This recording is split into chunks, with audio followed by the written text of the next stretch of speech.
already gone.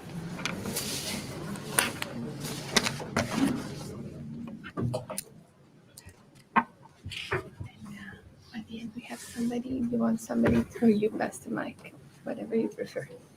Do we? Is this mic? It's the only mic. I see that. Okay. So, good afternoon, everyone. Thank you very, very much for coming. My name is Kerry Kennedy, and I'm president of Robert F. Kennedy Human Rights. I'm so very pleased to welcome everyone here to the offices of RFK Human Rights. As you may know, my family has been working for democracy and human rights and peace and justice in Cuba for over 60 years. So it's great to be with all of you today. Before we get started, I would just, we're honored today to have the widow of Oswaldo Payá here with us, Ophelia. And Ophelia, would you say a few words? And I'm going to give this to you because, are we online? Yes, we are. Okay, to all of our friends online, this is Ophelia, and I'd also ask everybody, we're going to make a little presentation, and we're going to have time for some questions afterwards. So be thinking about your questions, and if you have questions online, what do they do? That's a very good question. Write them into the comments section. Write them into the comments section, and then someone from our staff will be looking at them and asking the questions for you. So, Okay. Ophelia, thanks. Okay. Good afternoon. Thank you so much, dear Kerry and dear Angelita. My family and I are very grateful for this Kennedy Center for all the support you have given us. También quiero agradecer a los senadores, al secretario Almagro, al embajador Mora, a toda la Comisión Interamericana por todo su apoyo en este largo proceso en busca de la verdad. También quiero agradecer especialmente a todos los amigos de mi esposo que durante todo este tiempo han luchado junto a nosotros por el reconocimiento de la verdad. I need to translate. Thank you. She's saying thank you, of course, Kerry, Angelita, and the whole team of this marvelous center that have been working with us for 10 years. And to the General Secretary Almagro that will be with us in a few minutes, to the ambassador from Mora that have been supporting the commission just foresee this day to take place, and to all the friends of her husband, my father, that have been accompanying us and fighting with us for the recognition of the truth. Thank you. Muchas gracias. Muchas gracias a todos los que nos han acompañado en este largo proceso de 10 años. Pues nada, hemos llegado felizmente a esta conclusión de la comisión que mucho nos ha aliviado a toda nuestra familia. Gracias a todos y que Dios los bendiga. Thank you. Thank you.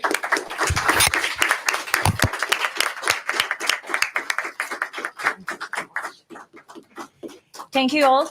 Thank you all for this, for helping us, for accompanying us. Thank you to all our friends. This decision relieves us. So thank you for being with us, and God bless you all. Thank you. Thank you, Ophelia. And again, welcome to this briefing on the recent and long-awaited decision by the Inter-American Commission on Human Rights on the case of Oswaldo Payá and Harold Cepero. Payá and Cepero were two of the most prominent voices calling for democratic overhaul of the Castro regime in Cuba. Oswaldo Payá was a founder of the Christian liberation movement, through which he promoted democracy and human rights in Cuba and criticized the government. Cepero was his protege throughout this struggle. In retaliation for speaking truth to power, the Castro regime threatened, harassed, and attacked these two men, and Payá in particular. And finally, when the government realized he would never give up, he would never give in, on July 22nd, 2012, the Castro regime murdered Payá and Cepero. Government officials attempted to whitewash the homicide, blaming it on a car accident. The Payá family demanded justice. RFK Human Rights has had the immense honor and responsibility of seeking justice on behalf of the Payá and Cepero families before the Inter-American system for the last 10 years. I am particularly moved to welcome the relentless champion of this case, Rosa María. Thank you for championing with us.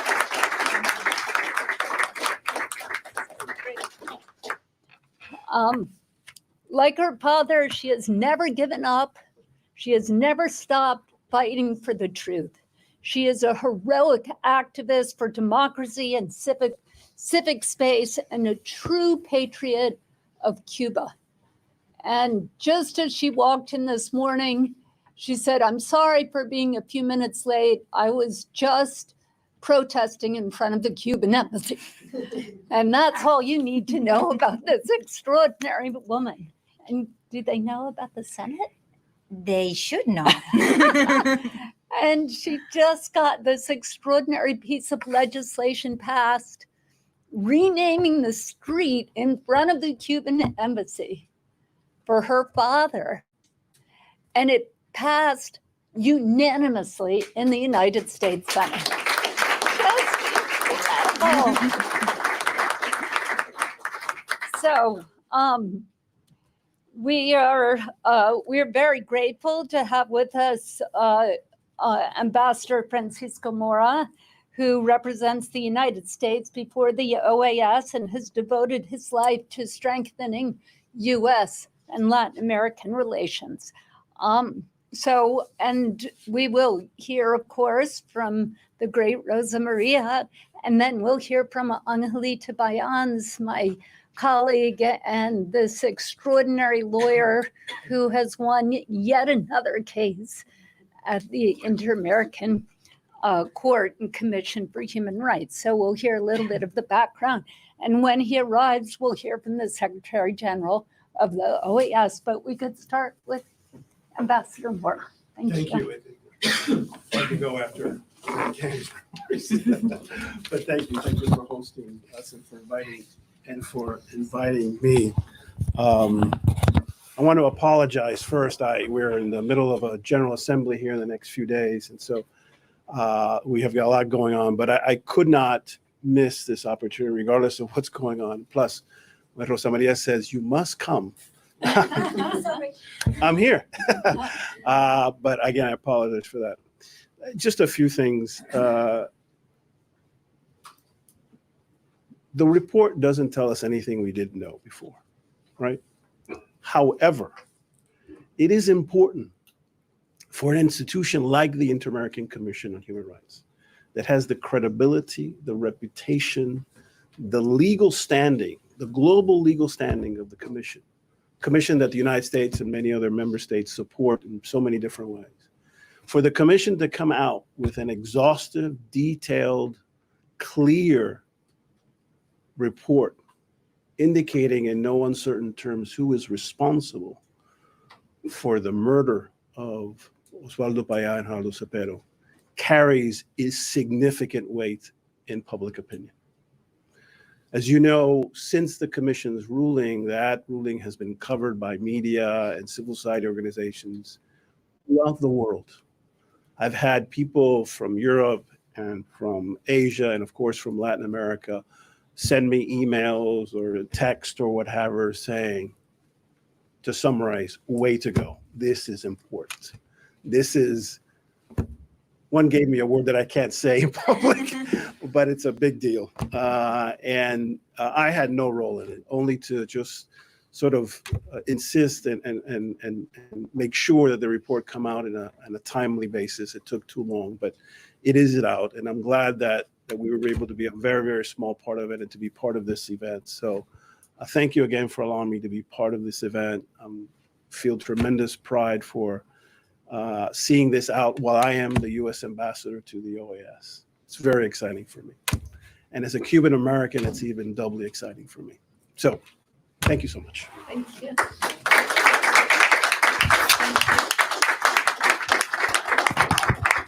Thank you, Mr. Ambassador. And we understand that you've got a heavy schedule, so we'd love you to stay for as long as you can. But if you have to run out, we know you're doing the important work of defending human rights. Right. So thank you.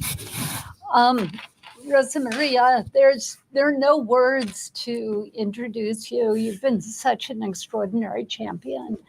And, as somebody who also lost my father in the struggle for justice, I just have so much admiration, so much heartfelt admiration for your commitment and for your love, not just of your family, but of your country and of democracy, and for all the people who are struggling, for justice and who will never know the truth. And your struggle has been on behalf of everyone who's working. And so thank you. Thank you for joining us. Thank you for helping us. Thank you so much.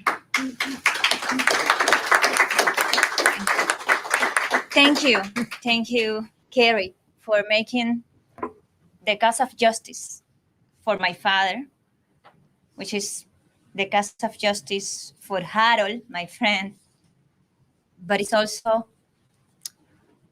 the cause of justice for the Cuban people. You have making it your cause. Thank you so much. Thank you. Thank you, Angelita. Thank you for years of dedication. It has been more than 10 years. It's easy to say, but it has been more than 10 years. Fighting for something that we have known all the way, which is that the Cuban regime killed my father.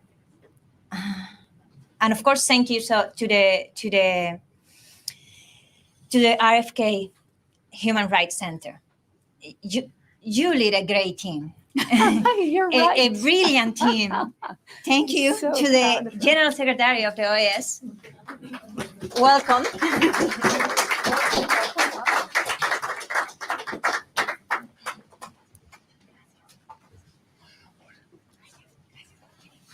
Perdón por interrumpir.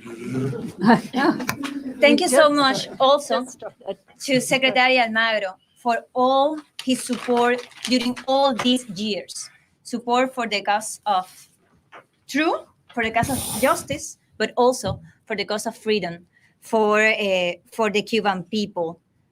Thank you so much, Ambassador Mora, for insisting again for this truth to see the light. Now we can say that the truth is finally official. And that's also thank you to the hard work of the Inter-American Commission for Human Rights. Commissioner Ralón and Commissioner Vaca would love to be here. They excuse themselves. But what we see in that report is also a very thorough investigation on the facts of the attack against my father and Harold Cepero.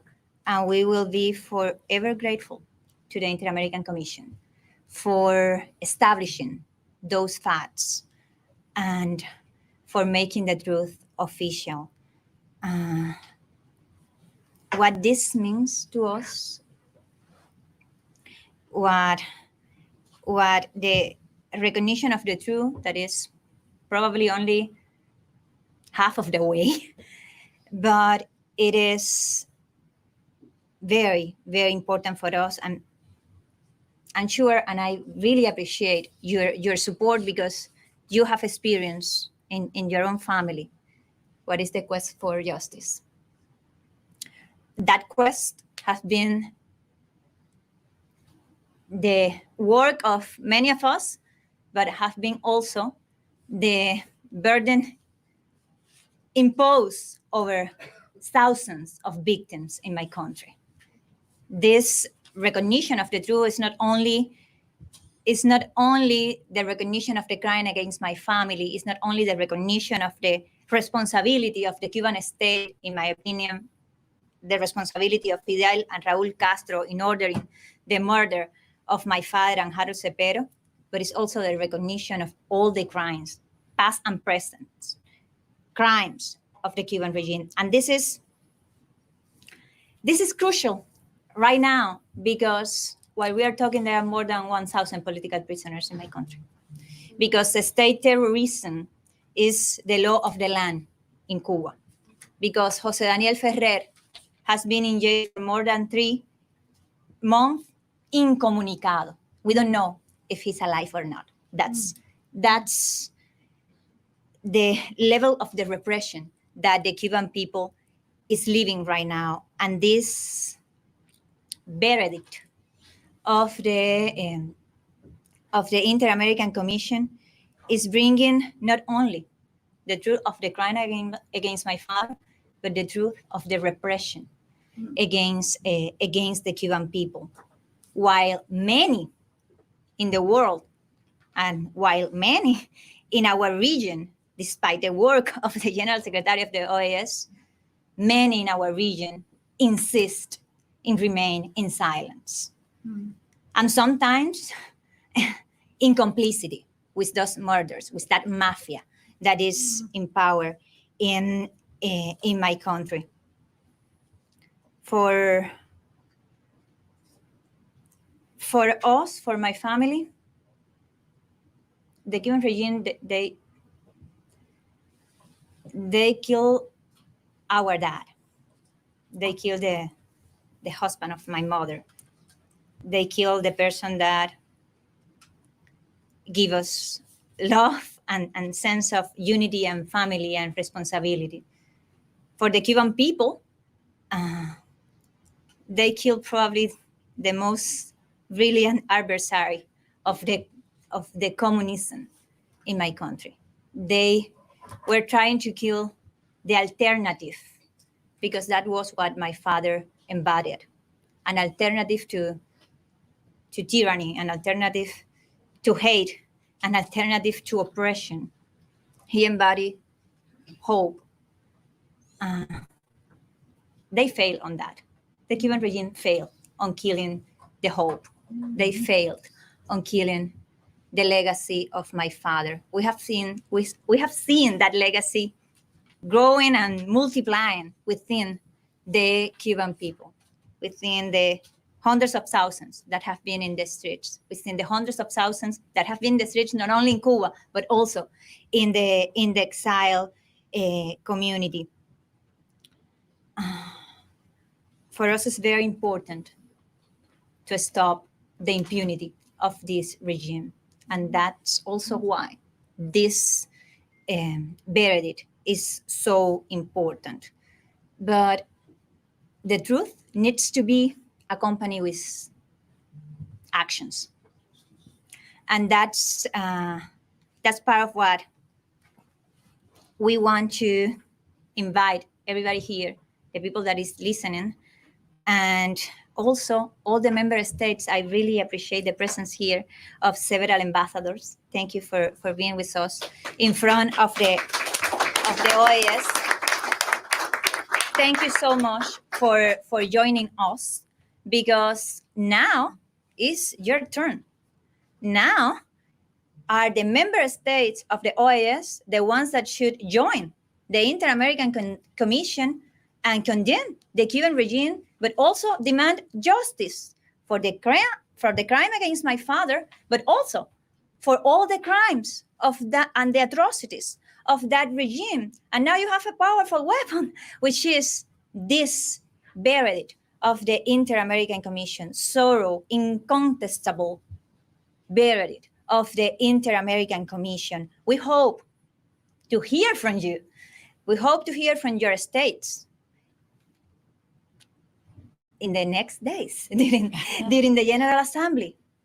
We hope to hear your voices, remembering to those that don't want to hear this, that don't want to acknowledge the truth, that the Cuban regime is a criminal mafia and that we need to act to stop them.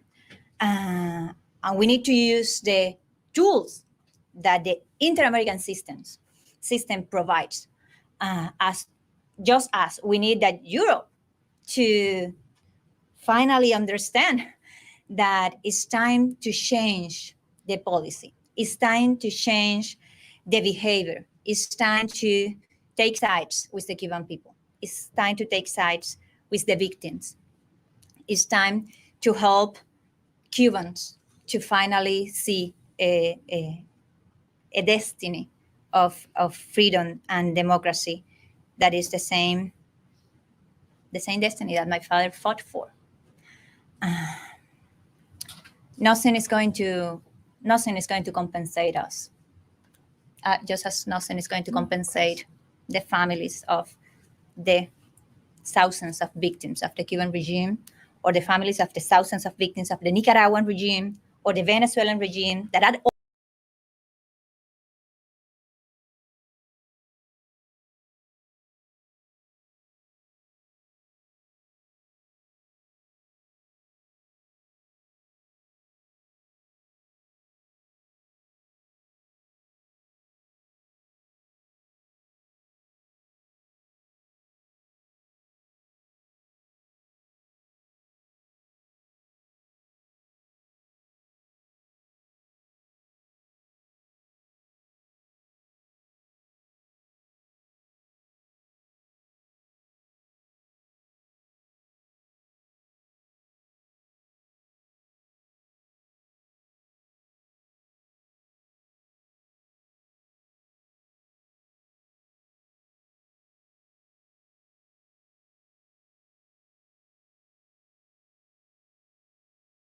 out there every day advocating for justice and human rights. Thank you so much. Thank you for your commitment and for pursuing this and for putting so much of your heart and your mind and your wisdom. there are to many this. Thank you. hearts working together. Many of them are here Yes, today. many. Thank you so much. Thank you for all the work. This is a victory of the truth. This is a victory of all the victims of the Cuban people and all the Cubans that have been fighting for so long to achieve justice, and all the friends of the Cuban people that have been fighting with us. Thank you so much. Thank you. We're now very, very happy and proud to have with us the Secretary General of the Organization of American States. Please. Thank you very much, Kerry. Good Gracias, to Rosa see you. María. Muy honrado de participar hoy aquí con ustedes, amigas, amigos.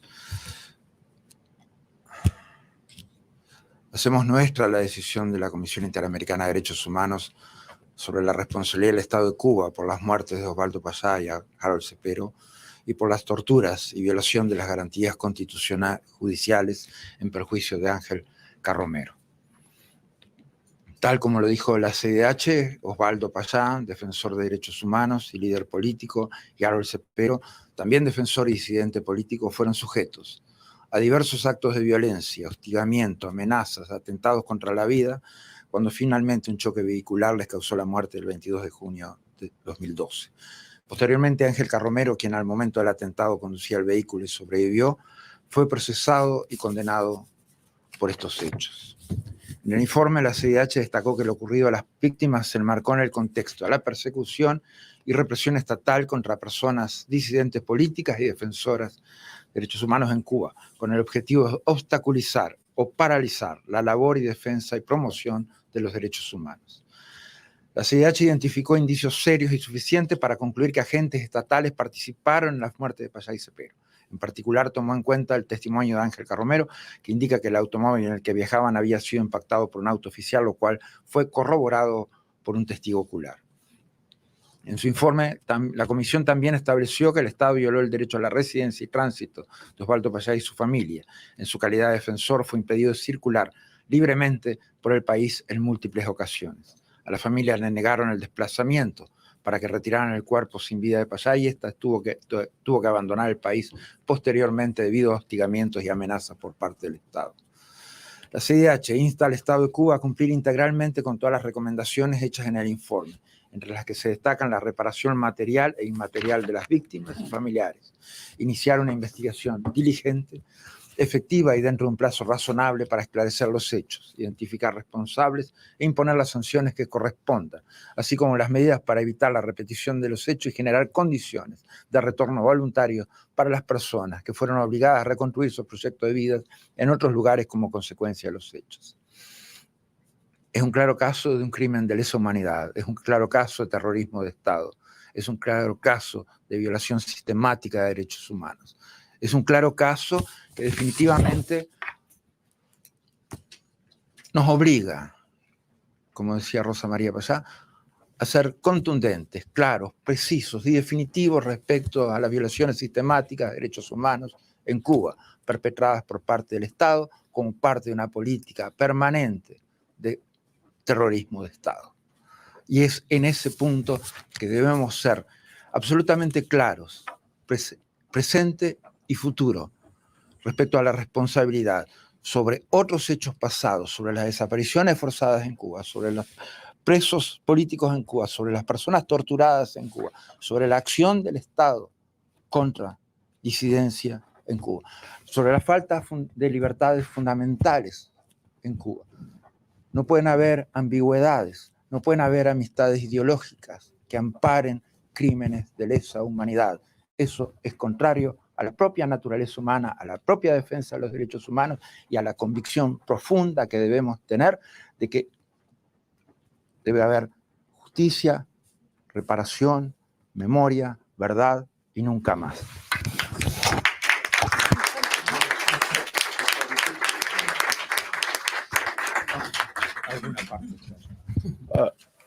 We celebrate and make ours the decision of the Inter-American Commission for Human Rights concerning the responsibility of the Cuban state for the deaths of Oswaldo Payá and Harold Cepero and for the tortures in violation of judicial guarantees and prejudice against Angel Carromero.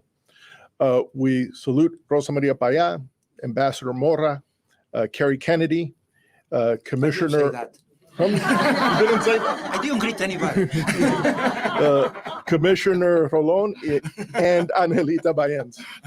As the IACHR said, Oswaldo Payá, defender of human rights, political leader, and Harold Cepero, also a defender and political dissident, were subjects to diverse acts of violence, threats, attempts against their life, when finally a car crash caused their death on July 22nd, 2012. Following that, Angel Carromero, that was present during the attempt, driving the car and survived, was processed and condemned for the events. In the report of the IACHR, highlighted what occurred to the victims in this context, the persecution, the state repression against their persons, against political dissidents and human rights defenders in Cuba, with the objective of creating obstacles and paralyzing the work in defense and promotion of human rights. The IACHR identified serious indications and sufficient indications to conclude that state agents participated in the deaths of Payá and Cepero. In particular, it took into account the testimony of Angel Carromero that indicates that the car in which they traveled was impacted by an official vehicle. This was corroborated by a visual witness, a witness who witnessed the crash. In their report, the commission also established that the state violated the right to residence and travel of Oswaldo Payá and his family, and in the quality of being a defender of human rights was impeded from traveling freely throughout the country on multiple occasions. The family was also denied the right to be able to obtain the body without life of Oswaldo Payá, and they had to abandon the country afterwards due to the threats and harassment on part of the state. The IACHR calls on the Cuban government to complete integrally a number of recommendations in the report, among which are highlighted material reparations for the victims' families, to carry out a diligent and effective investigation within a reasonable amount of time, to be able to clear up the matters of what took place, to identify those responsible, and to impose sanctions, corresponding sanctions, as well as measures to avoid the repetition of these type of acts, and to generate conditions for the voluntary return of persons who were forced to rebuild their life projects in other locations as a consequences of these crimes. This is a clear case of terrorism, of state terrorism, but there are also others. There are forced disappearances, the case of the political prisoners. This is not something that can be tolerated. This is a crime against humanity. Thank you very much.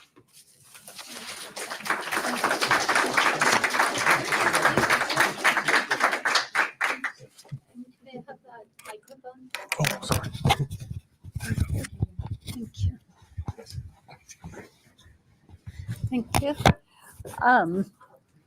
And now it's my pleasure to invite my colleague Angelita Baeyens to say a few words. She is the lawyer on this case. She's an extraordinary leader, not only for this organization, but for human rights across our globe.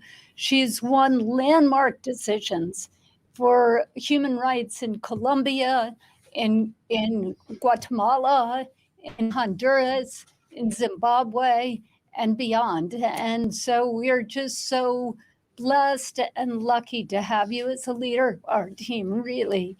And she cares. She's just got a boundless heart, and she cares with all of her mind and all of her being. So thank you, Angelita.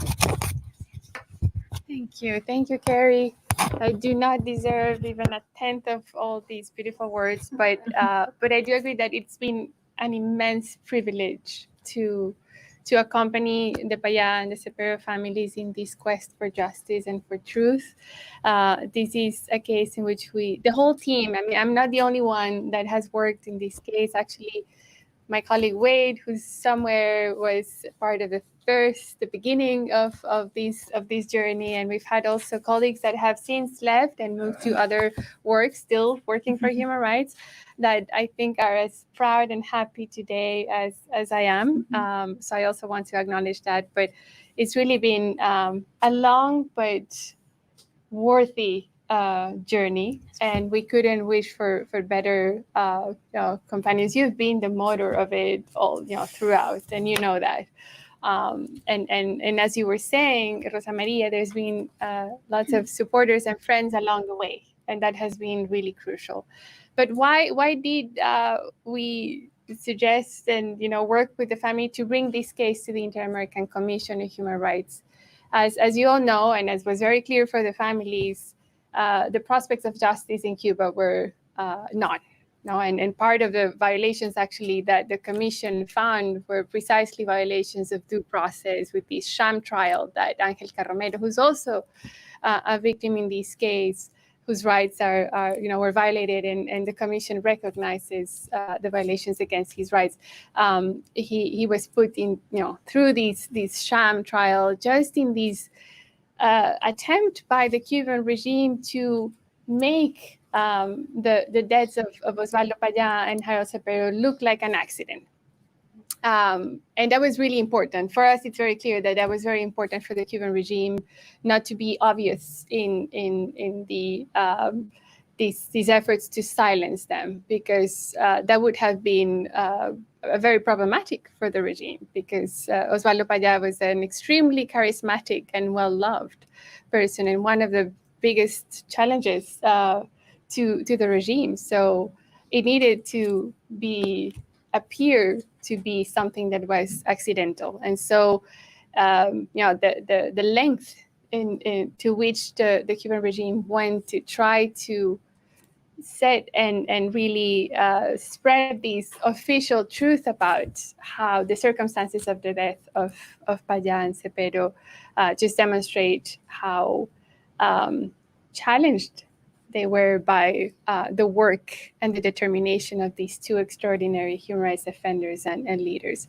I'm not gonna cover what the commission found in detail. The Secretary General did very kindly did an overview, but I think that in terms of some key points that are clear and that we really wanted to make sure were captured in the findings of the commission, and the commission did, made these recognitions and these findings. One, of course, is that this is not an isolated case. This is part of a broader context that persists to date of repression, of closing civic space, of really oppressing dissent in Cuba.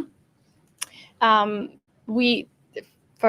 us, and particularly for the families, but for us too, it was really important to convince and provide all the evidence and the arguments for the commission to be able to conclude that this death was the result of direct action by the Cuban regime. So to have the commission directly attribute the violation of the right to life of Harold Cepero and Oswaldo Payá to actions of the Cuban state, which the commission concluded.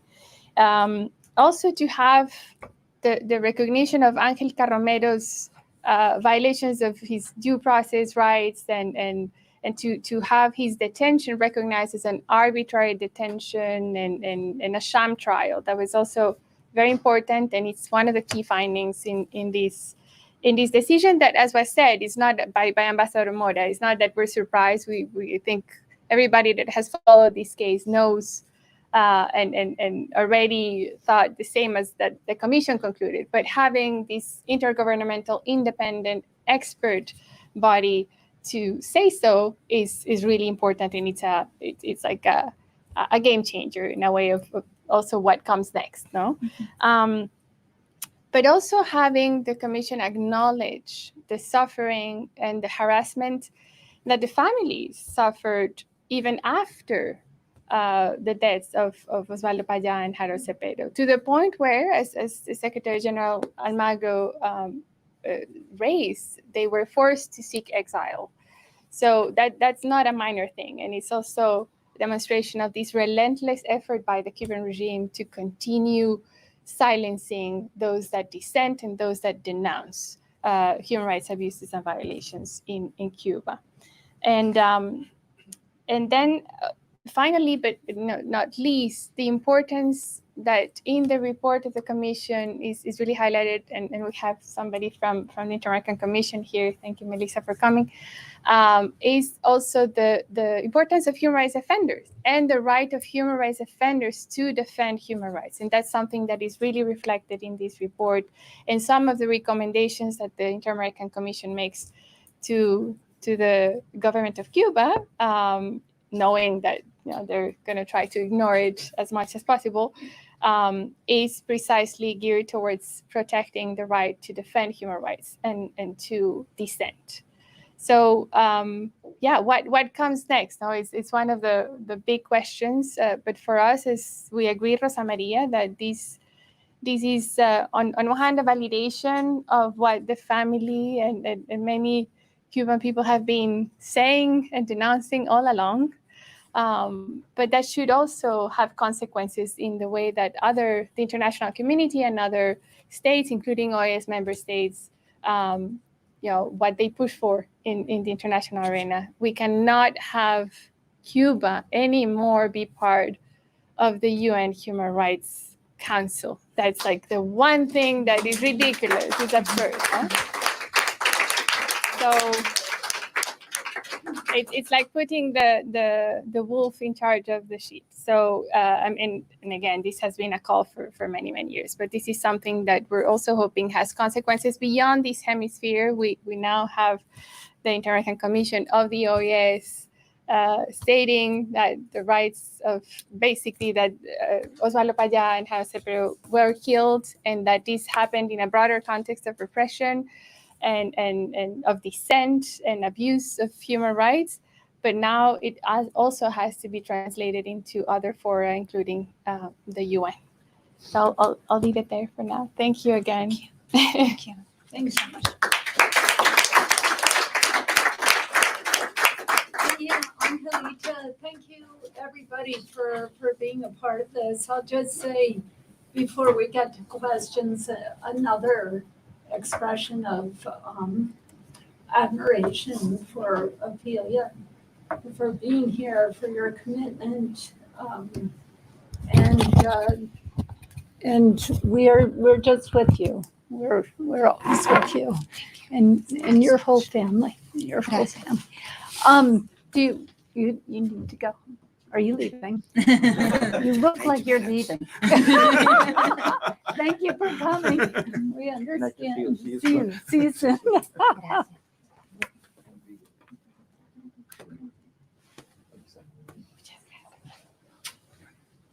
So long. Thank you. So we have time for a few questions. If anybody here has questions, and is there somebody at the RFK staff who might be looking for questions online? Yes. Yeah? Yes, so we received one question from Nicholas K. on LinkedIn. Can you speak really loudly? Yeah, should I come to the front? Yeah, sure. Here.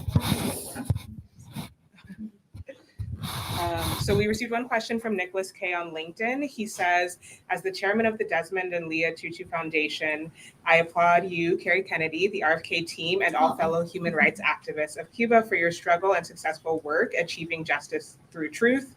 The truth has shown again and again throughout history to have a healing effect. The South African Truth and Reconciliation Committee, initiated by President Mandela and chaired by Desmond Tutu, had this profound effect on people and their leaders. How are you now planning to make momentum based on your groundbreaking achievement in the ongoing struggle for justice and human rights in Cuba, in the US, and other parts of the world? What are you expecting to achieve after this important recognition?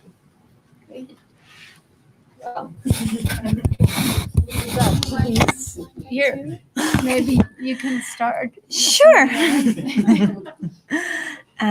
Well, first, thank you. And I, of course, join my voice to that recognition of the work of the Robert F. Kennedy Human Rights. Thank you so much, not just for this case, not just for these 10 years, but for your constant battle for justice everywhere. I hope that those that has not only the responsibility, but also the capacity of imposing consequences over the criminals in power in Cuba actually take action. And that's why our first call to action is for the member states of the OAS that are going to be gathering 2 days from now in the General Assembly here in this city. We hope for them to join this condemnation, but also for them to put in motion the tools that the Inter-American system have to basically stop the impunity of the Cuban regime. As I believe we mentioned, similar actions could be taken from the European Union, and they are also countries in our hemisphere, as it is the case of Canada and it is the case of the United States, that have in their legislation tools as for instance the Magnitsky Act that can be implemented to target the criminals that are in power in Cuba at that individual level, at a proxy and family level also, that are part of the corruption machinery and that also take part on these crimes. We are hoping for that kind of action to be implemented in addition to all the diplomatic, all the public way in which the different states and the different organizations as United Nations could take in order to support the Cuban people in a way in which the Cuban regime actually feel the consequences of their crimes. That's what at least I am hoping for. Although I understand that there are other paths, maybe using universal jurisdiction, that we could also appeal to follow up on this verdict of the Inter-American Commission. But I imagine that you can comment more on that. Thank you. Yeah, I mean, I would just add that in addition to seeking also individual responsibility, this decision is about, the responsibility of the Cuban government, the Cuban regime. But the other piece of it is more specific, more individualized responsibility. We know that two of the main, well, at least one of the main masterminds is receiving another type of justice. But that said, there's also the aspect of the ongoing violations, the ongoing situation, and the need to continue supporting human rights defenders and activists, both in Cuba and outside of Cuba, that are in the struggle. Make sure that they're not alone, that their voices are amplified as much as possible, that they are protected. That's something that we will continue working on, making sure that it's sooner than later, and hopefully sooner than later, democracy and human rights enjoyment can really be a reality in Cuba. So that's something we'll continue working, at least from RFK Human Rights, and definitely with great allies as Rosa María and your organization, Cuba Decide, and other human rights defenders and organizations as well. Yes. Quick question. John Suarez, Center for Free Cuba. What can citizens here in this room, and also those watching in live stream, somebody from South Africa was commenting, what can they concretely do to help in advance this cause and achieve expulsion of Cuba from the Human Rights Council, or have the OAS take a more proactive stance? What can average citizens from different countries do to help?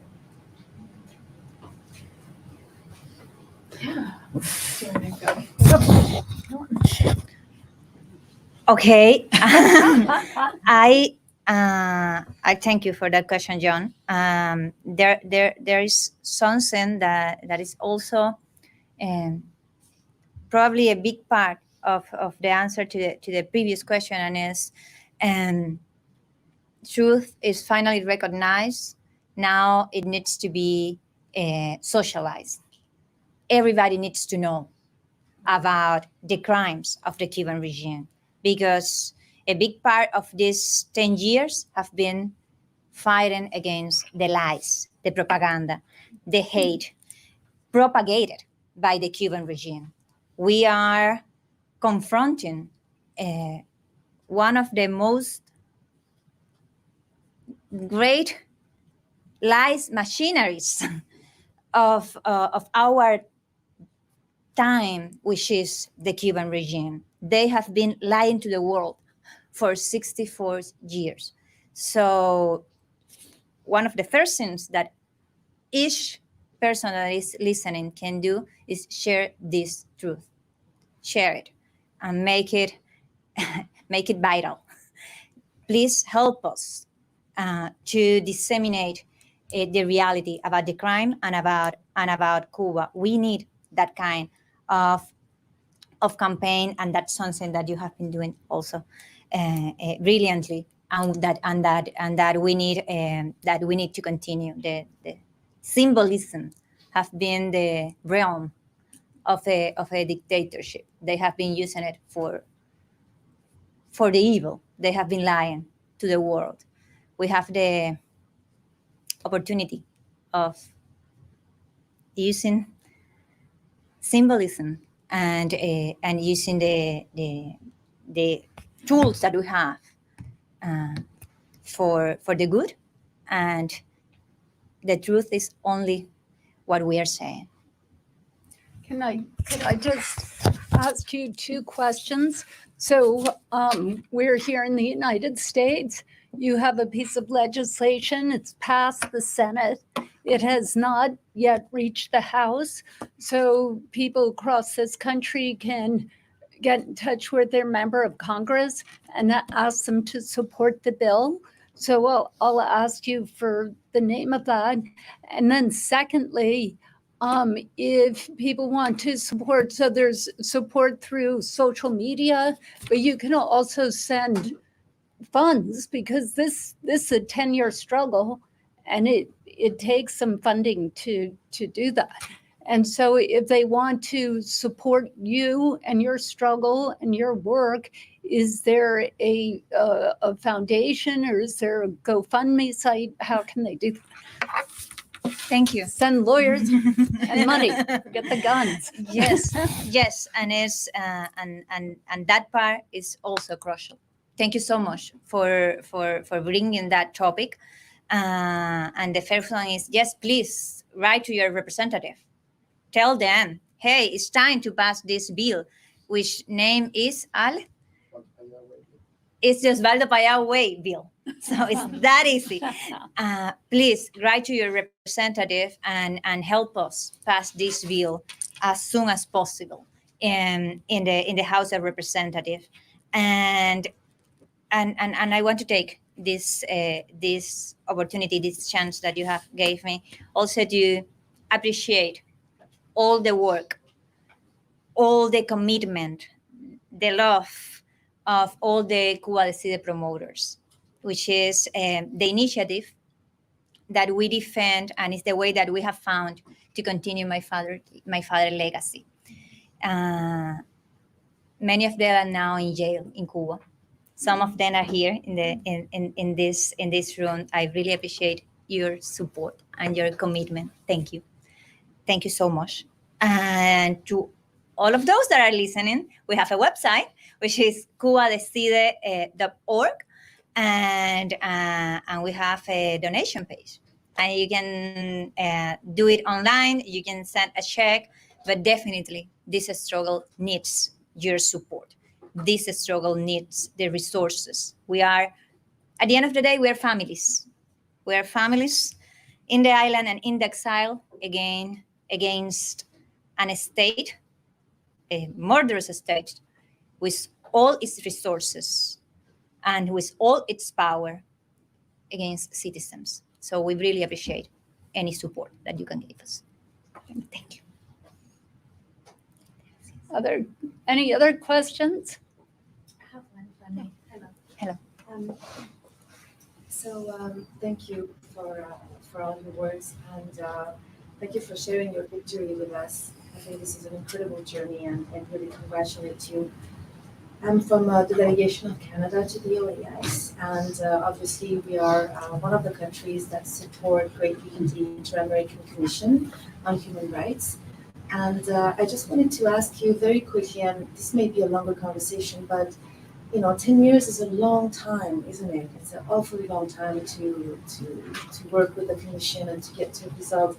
So I was wondering, in your experience, Angelita, how did you see this experience with the Commission as compared to other bodies that you have worked with? And what would you recommend, how to improve essentially the Commission, the work of the Commission, so that we have more expedited decisions and results, I suppose?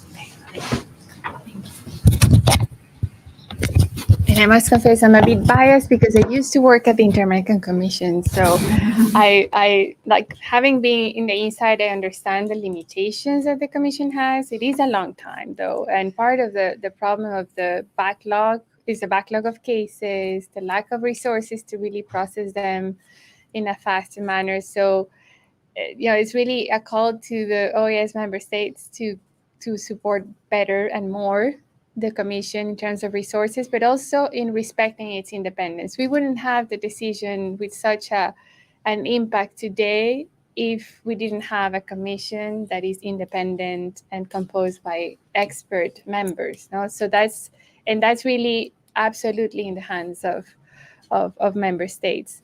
But yes, it is a long time, a very long time, and it gets frustrating. And there was, in the meantime, interesting things happened too, and the family, and particularly Rosa María, never gave up. But we do need a stronger and faster system compared to others.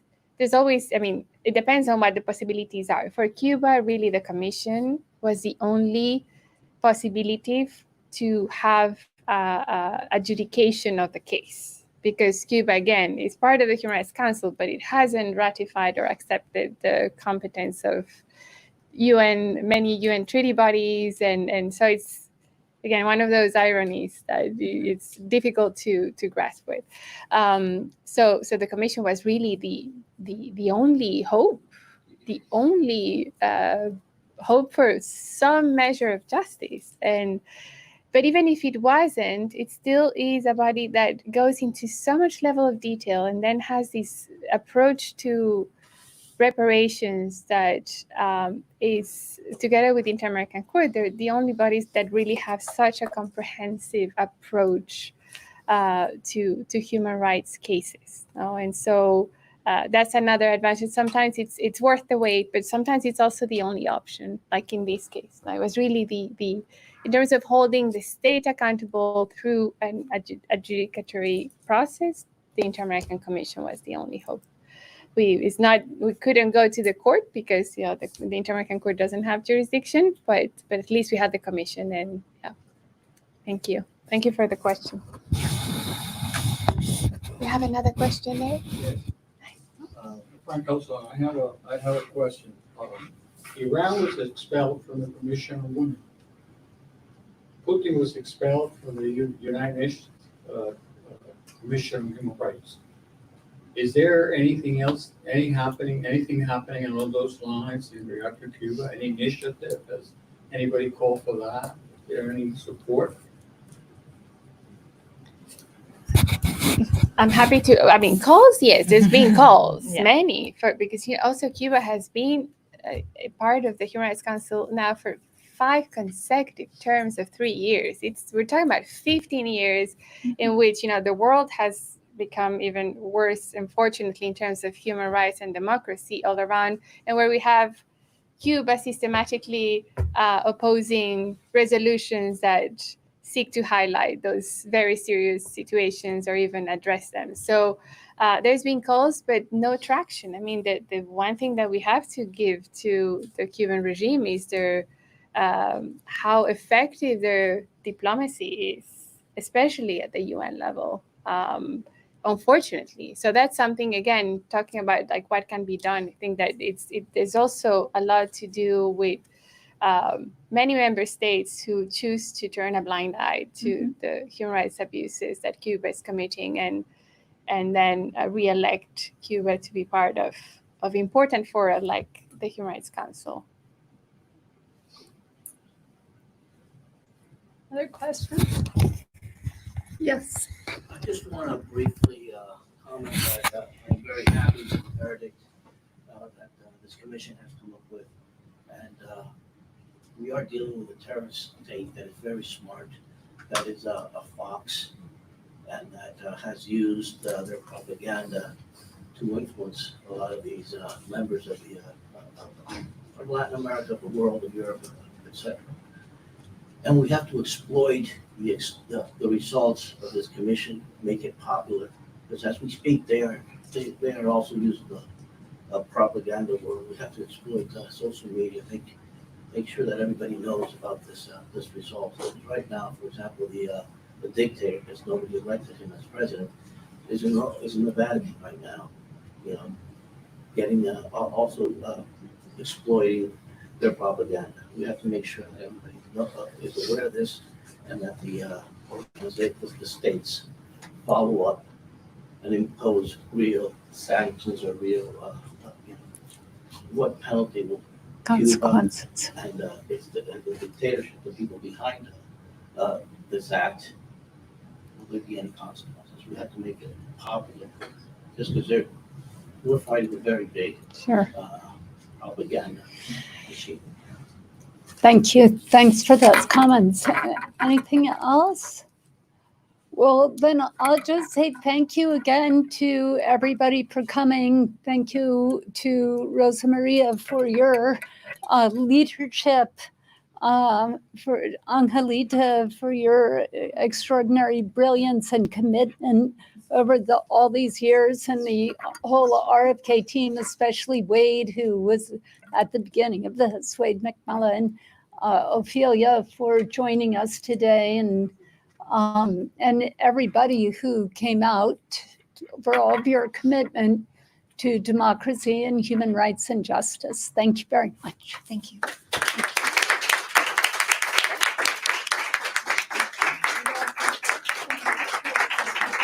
So excited about Oswaldo Payá. Yes, that's very cool.